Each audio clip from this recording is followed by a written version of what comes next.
Hey guys, welcome back to Tech Talk Tuesday. On Tuesday, might be a little late on Tuesday, but it's Tuesday nonetheless. Today we are going to talk about frame layouts. Yes, I know you've all been wondering, should I get a frame layout? Do I want a frame layout? Why do I need a frame layout? Do you need a frame layout? No, not everybody needs a frame layout. What are the benefits of a frame layout? It's basically so that you get a blueprint like this. So with a blueprint like this, it's not cheap. Let's begin with that. It's like $1,350 US. So you don't want to be doing a frame layout unless you really want it. Sometimes I'll actually price it into the price of my customer's truck, just so it makes it easier for us to do the body that we want to do. Every Peterbilt chassis is engineered. It goes to an applications engineer.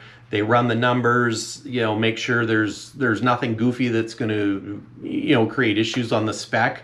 So every Peterbilt chassis is engineered. Your salesman can choose where your fuel tanks and stuff are, but that's a general consensus or a general placement. So, I'm going to use this truck. It's a truck that I have on order for a very high profile customer. It's a tri-drive 389 long hood. This could be the nicest truck I've ever built.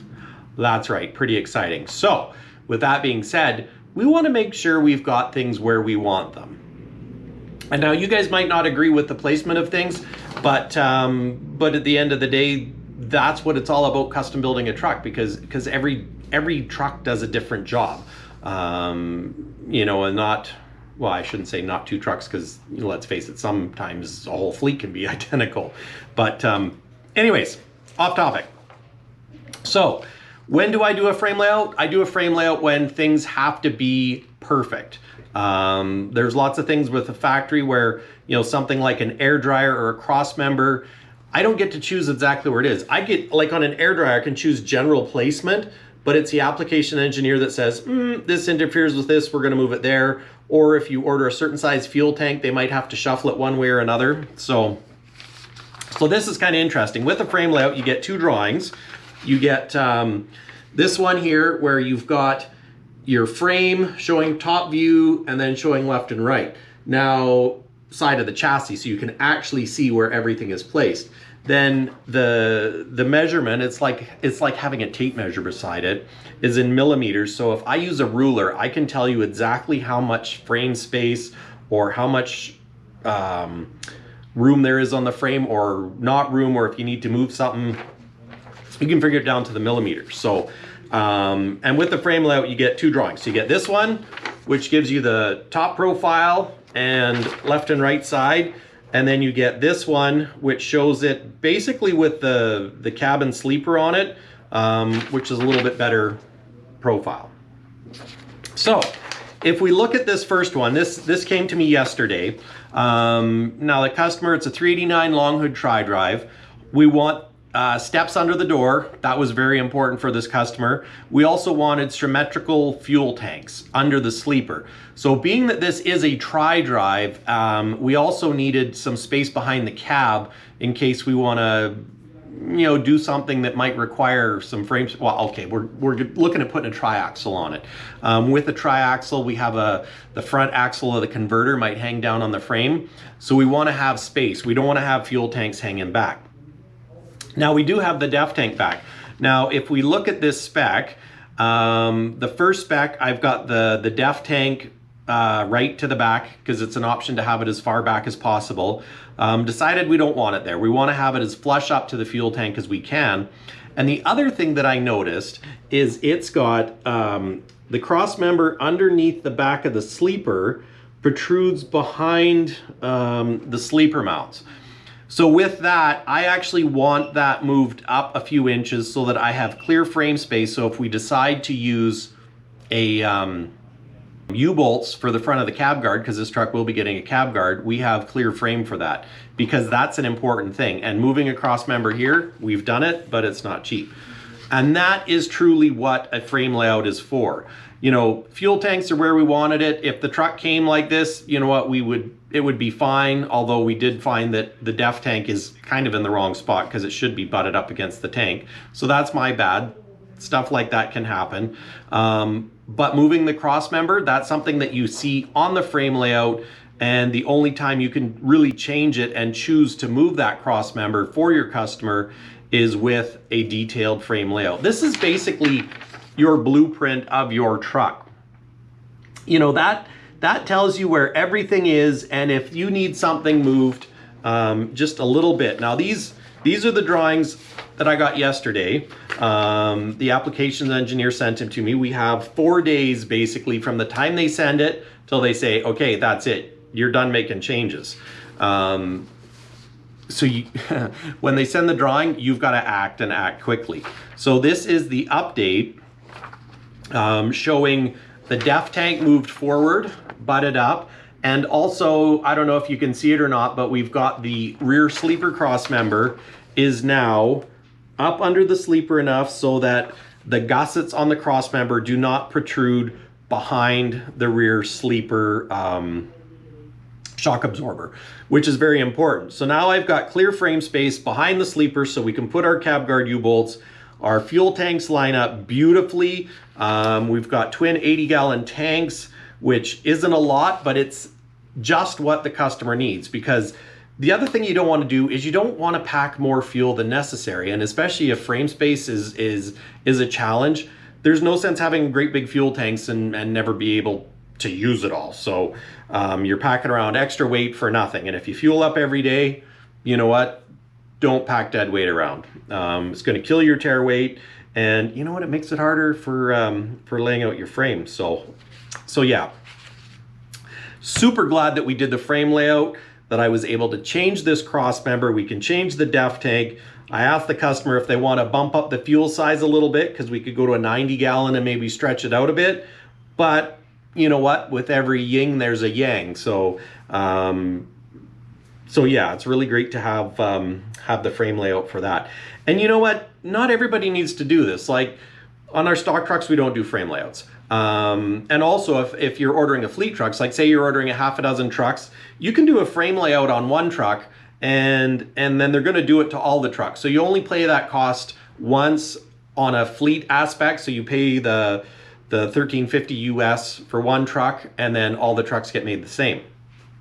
Now, if you order a truck, you do a frame layout, it comes in, you love the spec, you love the truck, and you want to order more to be identical, there is an option. I believe it's about $250 US to make it the same as this chassis. So basically with that, they'll make the new truck identical to chassis X. So whatever that serial number is, you put it in the comments, or pardon me, in the narrative, and they'll build that truck to be identical to your previous chassis. And that's cross member, air dryer, you know, everything, fuel tank straps. And the interesting thing is when we order trucks, you got to think about it. The factories, like last week, I think 4,000 orders went in or some crazy thing like that. So every day you literally have hundreds and hundreds of truck specs being built. So they use computers. Of course, computers are not perfect. So then that's where the application engineer comes in, and then they look at the things that it red flagged or whatever, send an email to the sales person that ordered the truck. I actually had one today because I like to have 80mm front spring spacer blocks in my tri-drives, and it's one of those things I always have to ask for. And I also put the wider offset front steer tires to make my tri-drives turn as sharp as possible. Well, they keep getting flagged with wanting to put a more inset wheel on to provide fender clearance. If I put the 80mm front spacer blocks in, I got fender clearance. The only problem is the truck has basically a negative rake, and the factory doesn't like a negative rake. They like it to sit level.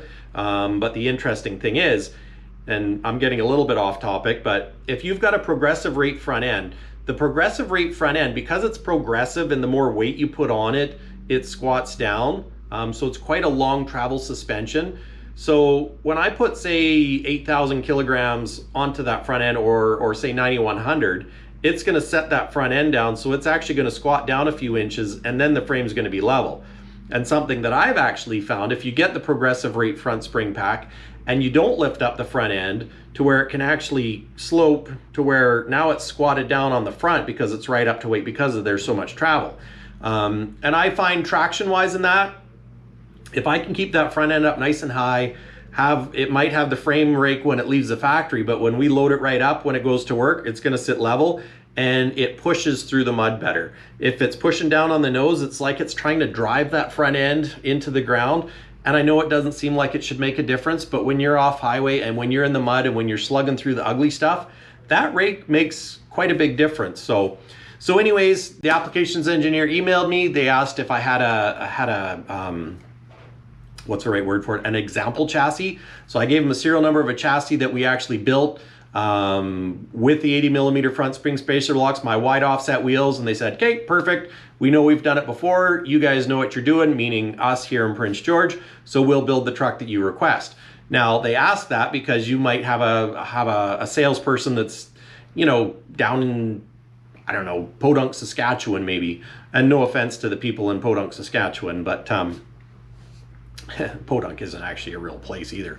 But anyways, they might not want to have a truck that sits up on the front end because they're harder to get into. And if you're doing mostly highway, you don't have the same issues. So that's where the applications engineer will give you a call and say, hey, you know, to make this thing sit level, we're going to put, you know, 30 or 40mm spring spacer blocks, or they might not put any in depending on the suspension you choose to go with. So that's where it's nice that they give you a call. The other thing that we have is every day when they make changes, we have an RO29 report that comes through and we get emailed, so we see any changes they make to a chassis. So if an applications engineer sees something and they say, hey, we're going to automatically change it and I don't feel like calling the salesman, that's where your salesman needs to every day look at his emails and they'll catch it. And if you see a change to your chassis, you got to get on the phone and give them a call and say, hey, what are you doing? What are you changing? Or, you know what, they'll say, dude, you put too many gauges in the truck, so we had to delete one. And you go,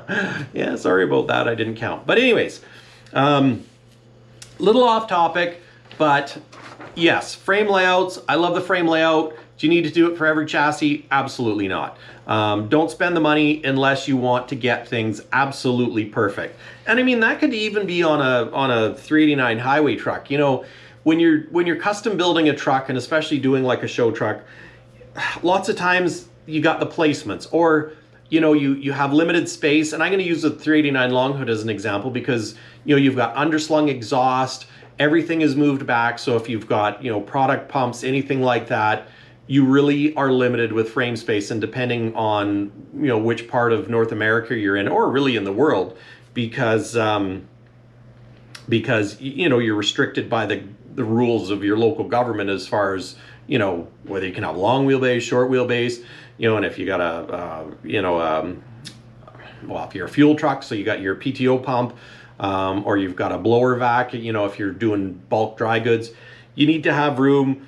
Or if you're putting, you know, permanently mounted equipment like, you know, cab guards or fuel tanks or whatever it may be, and it might make a huge difference to move that air tank or, you know, say have that space. So that's where getting the blueprint, it's blueprint, AKA frame layout, is the way to go.